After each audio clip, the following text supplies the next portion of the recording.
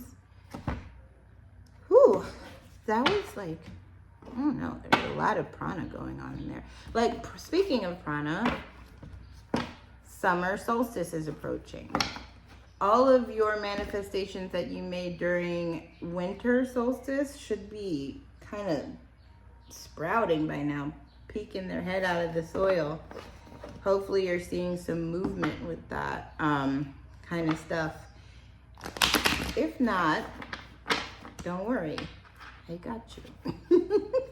Don't worry, we got it covered. You can definitely make movement where there was no movement. Okay, so now after we did that practice, let's check in with our energy again and see what should I use the same deck? Would that make sense? That would make sense. I think that would make sense to use the same deck. I was gonna use the Dakini deck. I don't know, I'm nervous about using the Dakini deck on camera because those Dakinis are naughty. They are so naughty. They love mischief. I love them so much. But sometimes the readings they give me are so mischievous. I need my fan on, it's hot.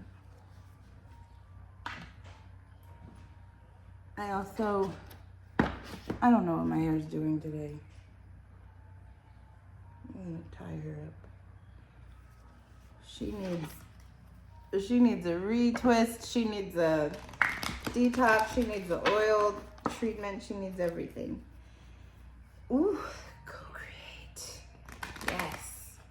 All right, let's see what has shifted in our community after we did this beautiful practice in the energies of higher power and co-create in the energies of the Jupiter moon conjunction.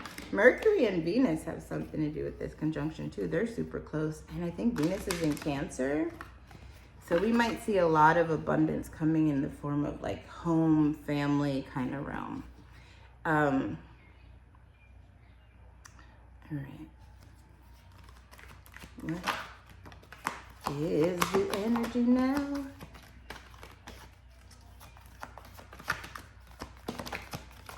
I love this. Whoa, co-create came out again. Maybe that's what the soulmates card were about. I think that's what the soulmates card was about, this co-creation, co-creation, co-creation.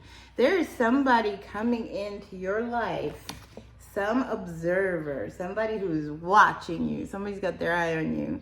And they are such an abundant energy field with you. Like just, just being in their energy, just being connected with them, just being close with this person brings prosperity to you. And this could be like a business partner, but it does kind of seem like a romantic partner.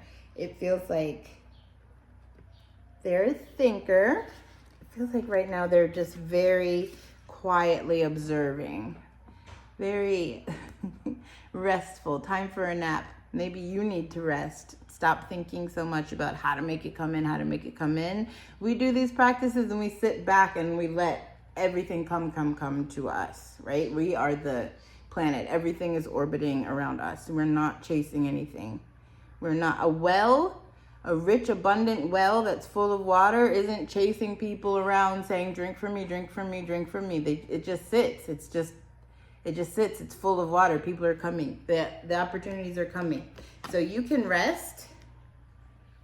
We got this thinker energy coming in, and that could be you too. This could just be like a moment of resting, of letting the downloads come in, of observing the moon, of moon watching. Oh, that's so beautiful. And that's my spirit animal too. Because what's coming next, co-create and milk and honey came out. The land of milk and honey is literally paradise. Do you see the rainbows? There are rainbows on my wall. And there's a rainbow here. Okay, so the land of milk and honey is everything. This is abundance. This is paradise. This is the manna raining down from the heavens to feed you, the sustenance that's coming for you, that like ambrosial. You know, it doesn't look like money. Like this card doesn't look like money, but milk and honey literally means like you are in paradise. You have everything. You're in the land of milk and honey. And co-create came out. Where the cheetah, the go the distance cheetah that was running is now sitting with an owl and making an egg. A spotted egg. That's funny. Yeah, so the owl is intuition. The owl is the, subconscious. The owl is the watcher, the observer, the quiet, kind of celestial in-between voice. And working with this very physical cheetah, this very moving cheetah. This is partnership. This is so interesting. We also got Clean It Up coming out again. So this can be like clean up your act, clean up your thinking, clean up the negative thinking, especially since the broom is pointing up. You know, if the broom was pointing down, I'd be like, clean your house. You might want to clean your house. Anytime you clean your bathroom, you make money. Anytime you clean any room that has flowing water in it, you will make money. Make sure you clean your stovetop too before you go to sleep. Going to sleep with the dirty stovetop is a no-no. It's leaking money for you. Just like if there's one thing that you do, clean your stovetop. Like lift the grates up and clean the crumbs out before you go to sleep. Don't leave a dirty stove, because the hearth has a lot to do with finances. You know, your house is a direct kind of manipulative interface for your auric field or for your consciousness and what's going on with you. I love this.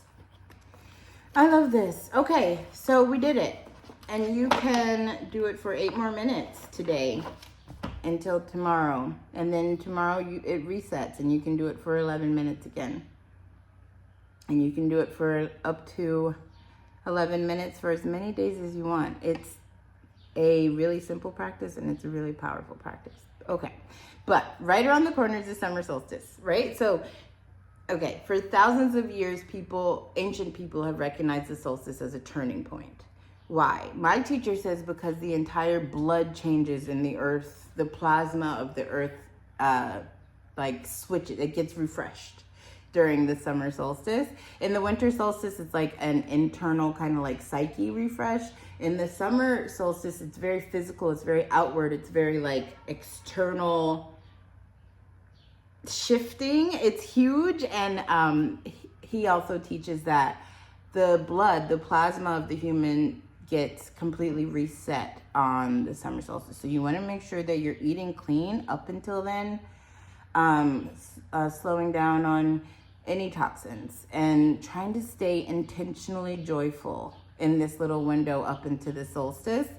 The longest day, we have maximum light. The earth has a very unique relationship with the sun. It makes things grow, right? The solar influence makes the human system unusually receptive. Okay, so the electromagnetic field of the earth shifts during seasonal transitions like the summer solstice. You are also like a fractal replica of the earth. Your body and the earth's body are the same body, but you're just expressing different. So you are also an electromagnetic creature. So during the summer solstice, you are very impressionable. You're more programmable. It is easy to establish new programs. You'll see a lot of BS coming out of politics and media during the solstice because you are impressionable during the solstice. They can kind of put anything in your head. But I want you to program yourself. I want you to program yourself hypnotize yourself. If the human consciousness loves to be programmed, why don't you do your own programs? You know, it's like downloading your own apps instead of like just taking whatever the phone came with. The signal will get stronger during the solstice, so what we practice on that day matters. What you do on the day of the solstice will affect you for the next 6 months of the year. The habits you reinforce, the prayers you're repeating, the future self that you are projecting or rehearsing.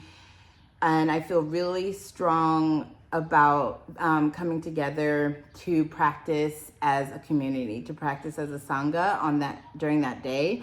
Meditation will change your life on that day, but it's very extraordinary when it's aligned in a community. When a bunch of people are doing the same meditation, even on Zoom, it doesn't have to be in person. It creates a field. It creates a very powerful field, and fields change people. So if you are like, if that's something that you would want to do, let me know in the comments or message me or something. If it's like, you're like, yes, I want to practice in fellowship on the solstice the way the ancient ones want us to, let me know. And even if you don't let me know, I'm still going to do it. I'm still going to do it. So I hope you make so much money. I hope you make so much money. And and don't feel bad about making money or wanting money or desiring prosperity. A lot of spiritual people get hung up about, am I allowed to want material things if I'm supposed to be transcending the material realm? Yes, you are supposed to be comfortable. You cannot be spiritual if you are not comfortable. You can't teach spirituality to an empty stomach. You know, if you're in survival mode about where's my rent coming from, where's this bill coming from, how I'm going to feed this kid, how I'm going to feed myself, I can't talk to you about your subtle body and your radiant body and your prana. You don't care. You know what I mean? Like, and God knows that, and the universe knows that. It's when people are very comfortable and sustained, especially as a householder, that you can even let your mind settle enough to think about higher dimensions and higher realms. So do not feel bad about wanting to be prosperous. I want us to be billionaires. Those rainbows are crazy. Okay, I hope this helps. Have a wonderful day.